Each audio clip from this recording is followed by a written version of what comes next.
In this demo, we're going to look at using the body class filter in WordPress. If you remember back to template tags, inside of our header.php file and inside of a body tag, we could use the template tag body class. Then, on the front end of our site, it will output specific classes based on what page you're on the site.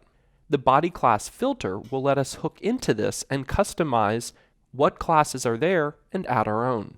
If we look in the functions.php file for our theme, and we come down till we see add filter body class, we could see that we're hooking in our own function called custom body classes.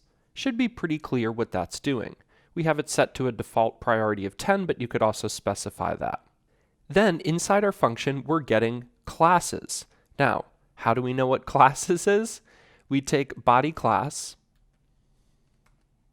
we come over to our WordPress core that we've been searching for through, and we look for apply filters body class. We could see that that's in the post template file. We've seen a few things from here, so this is a cool file to check out and look through in core. And then if we click into this, we could see that body class gets classes and classes is an array of body classes. And then class is interesting. This is another array of additional classes. So we have our kind of default classes, and then there's an optional second one. So all we're concerned about is this first one here. We're going to get classes, and we know that it's an array of all the classes.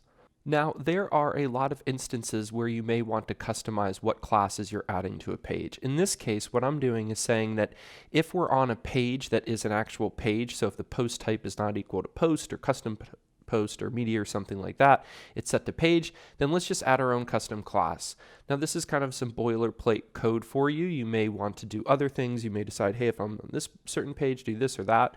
And the reason for this is that sometimes it's easier to do changes on the front end with CSS than it is to work in the actual template itself. And sometimes you don't need to, but on certain pages or parts of your site, you might want some extra classes there. So this is why this is helpful.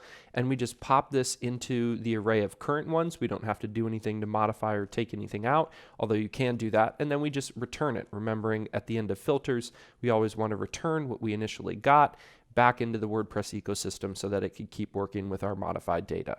So that's the body class filter in action. I suggest you play around with it and keep it in mind when you're building sites that you could easily hook in and start adding some custom classes to use with your CSS.